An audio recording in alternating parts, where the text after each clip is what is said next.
You absolutely popped up in this reading. The Queen of Cups, that's you. This is a water sign Scorpio. I absolutely, yeah, this is definitely you. And then we have this King of Staffs up here, and this is a fire sign, Leo, Sagittarius, Aries. And there's a disconnect there. All right, so for those of you, I do feel like almost a sexual tension between the two of you. I feel like there's this rift going on, like you guys can't be together, but you want to be together.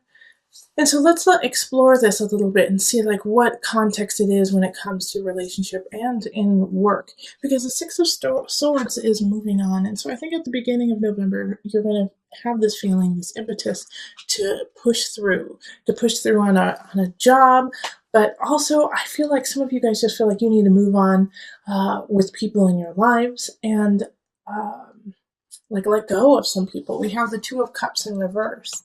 And so this is kind of a break away from people that you hold dear in your life. And it's also a disconnect too. And this disconnect is definitely connected to the Seven of Swords. And Seven of Swords is it's a sneaky Pete. It's someone taking something from you, feeling lost, feeling like you don't have enough because somebody else has it. And so these two are linked together, and it's like almost the cups are dripping down into the swords. And so I do feel like if you are in a relationship with a Leo sign, there is going to be some deceit. There's going to be some situations where everything's not out on the table and you don't know exactly what's going on. You don't have the full story, and they're kind of feeding you these niceties, sweetness, and it's all a lie in a way. And so what you're going to have to really do is dig deep, Scorpio, which is easy for you because you're coming into your own judgment. You've got to use what you know. Okay, judgment popped up for the energy coming in from October. You got to listen to your heart. You instead of talking yourself out of yourself in a way. It's like, no, maybe I'm overreacting. No, maybe they are not cheating on me. Maybe they didn't steal my car. Let me just give them a chance. And you're trying to talk yourself out of something you just know to be true. And you're like, I can't be that. I don't want to be a jerk about the situation. I don't want to be an ass. Like I'm always that person. Like I can feel like Scorpios being like, I don't want people to think I'm always that person, who accuses people or is a little more harsh, uses stronger wording. But Scorpio, you're just speaking the truth, right? Sometimes people don't want to hear the truth. So just speak clearly, speak that tongue, speak the tongue of truth. Because you see something going on and it's right. And the hermit is like, shine light on that. Shine light on what you know, even though it's going to be hard to say. Because in the Four of Pentacles, it's also here, Four of Pentacles. You're starting to realize that what you wished for, what you wanted out of this situation, and I do feel like it is a love relationship or a very close relationship of some sort that is kind of going wonky. Like what you put into it, what you're like, you know what, I want it to be white picket fences, 2.5 kids. I want us to get married on the beach and then we're going to go to Italy afterwards. Like all of these things that you put on this relationship aren't needed and aren't what's going to make you happy anyways. And so that illusion that you had created with this person, this King of Staves, and even though they're in the upright, like they're doing what they need to, they feel like they're doing just fine. Oh, Scorpio, here's another situation too that Spirit just actually threw at me, is that, okay, I'm getting all over the place. Hold on, let me go back. So this energy that, that you have put into the relationship of what I want it to be, it won't make you happy. And what will make you happy is like a soul connection.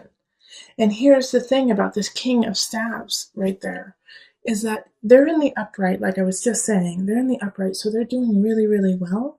And maybe they have done some things that are awry. made some choices that aren't in your best interest, but are in their best interest, and so that's conflicting. But you have to let it go. Seven of Cups is like not seeing choices clearly. Yeah, they're charming. Yes, they're sexy. Yes, they're fun. And yes, there was this connection, but it wasn't the truth. But here's another spin on all this, okay? Is that there is this amazing soul connection between the two of you, and that you are meant to be together, Two of Cups. However, something is blocking you two. All right, because with the Six of Staves, not Seven of Wands, but the Six of Swords, the two sixes here, that energy, six is the energy of growth, learning, protection. It's often nostalgia, looking to the past so that you can move forward. With these two energies, it's like they're almost conflicting for you guys. Like you have an idea, a foundation, and he or she has a foundation, and they're not the same. And so it's like you guys have to step differently to meet each other. You know what I mean? Like you guys have two different paths, but to step on the same path, it's different levels. Like one of you guys may need to give up where you live, while the other person may need to give up the idea of marriage. That you guys will get married, but you will be together forever. It's like, oh, I'm sorry. I know that I probably sound very confusing to you right now, but there's just like so many different situations going through my head for you that like there's like this block that is definitely there that is not your fault. And so that's a possibility too, is that there's just this third party in a way, even though we didn't get, the Three of Swords, but we did get the Seven of Swords. We have like this other party who's trying to split you guys up. And, you can apply this to work too, really, but this is so relationship. This is so romantic, so about the heart. Okay, yeah, but and then we have these two fours here, and that's hard work, achievement, stability, and they're in the reverse, which is really interesting there too, because it's like all the work that you've put into it isn't helping you out because it's just not the right situation. There we go. That's what it is. Okay, so I'm going to pull on the angel cards, Scorpio. Sorry for the interesting helter-skelter reading. Hopefully you gain something from it. It didn't mean to turn into like a love reading, but it definitely was that.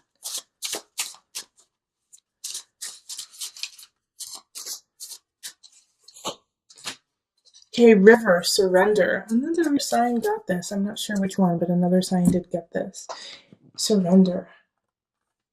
And I didn't read the book for them because it just didn't feel like that sign needed it, but I am going to read it for you because I'm getting called to, that there's something in there that you guys need to hear. Now, these cards are actually based on mothers, but that's why I love it, is that we all nurture and we all have a mother within, so come at it from that perspective.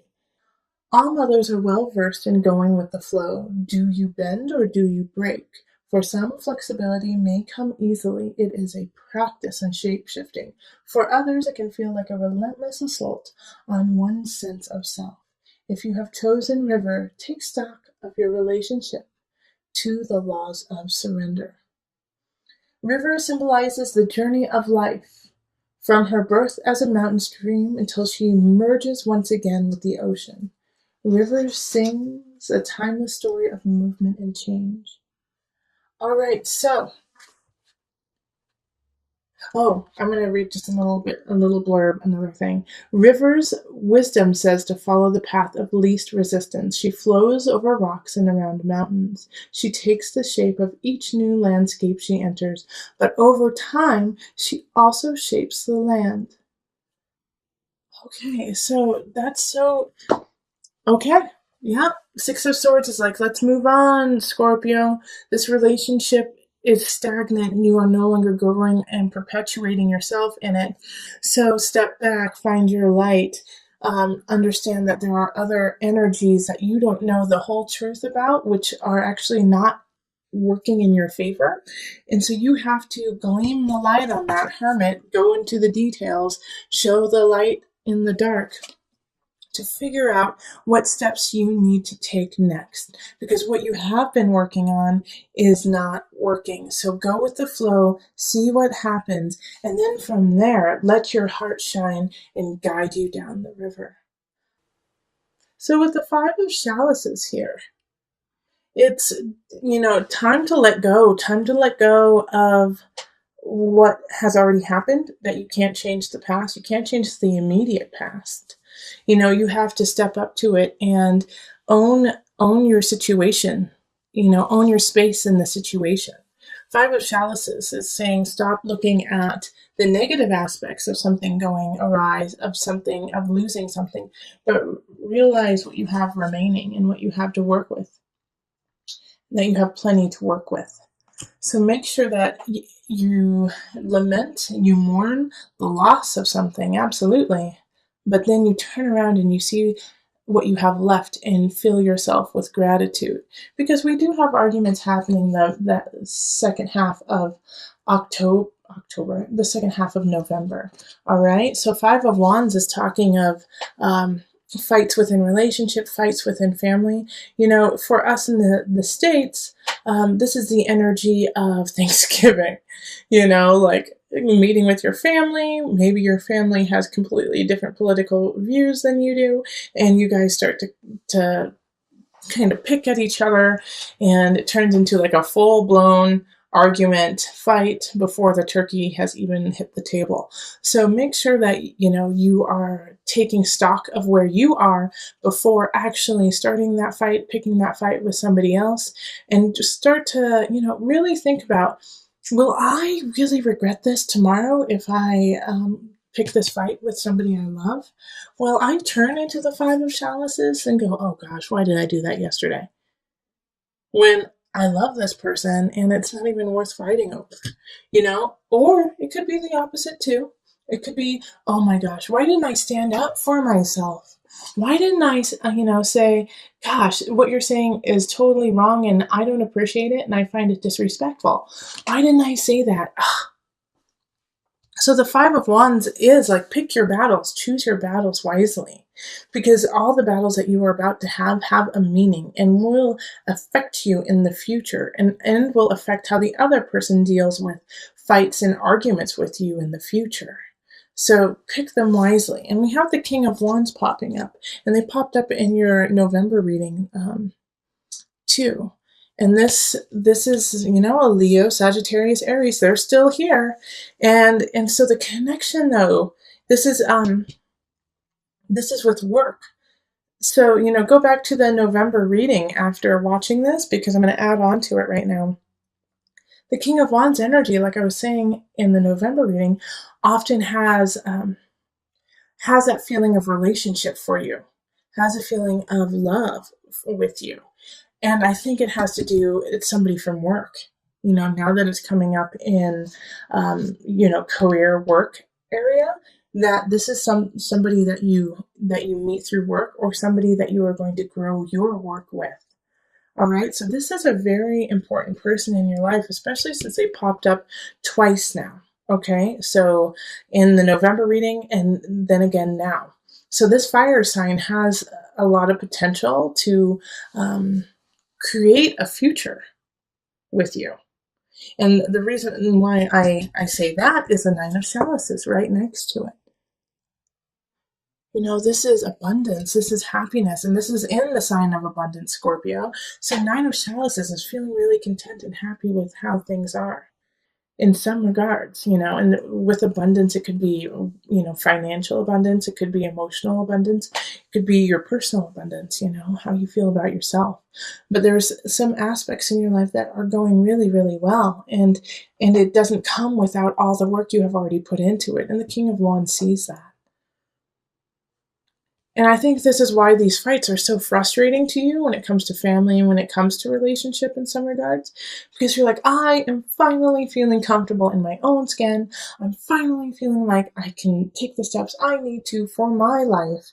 And then you come in and you like try to strip me down, take away my light, take away who I am. No. And so this is like why the fight I think is actually happening is it's like for most of you, it will be, I need to stand up for what I have because I'm so grateful to be who I am. Yeah. And the Ten of Swords.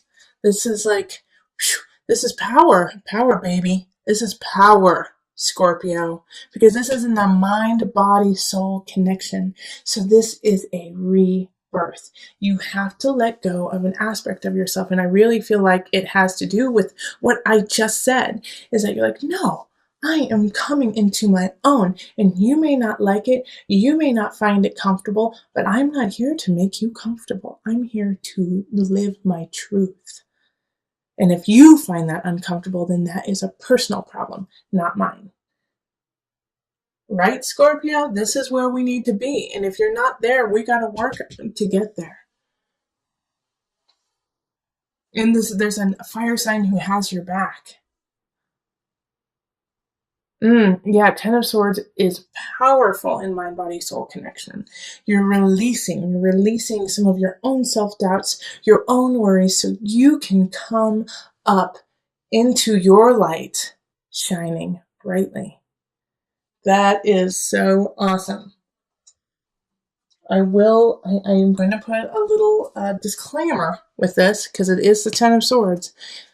Change and growth, they call it growing pains for a reason. So don't back down if you start to get those growing pains, okay? You're just growing. So we're going to call on the angel deck for some added guidance. You are profoundly clairvoyant. Trust what you see in your mind's eye as well as your physical sight, for your spiritual vision helps you with healing, teaching, and guidance. All right. Power, baby. Ten of Swords, you are profoundly clairvoyant. Letting go, rising from the ashes, stronger, better than ever. Listen to your intuition, listen to your heart, and the body will follow.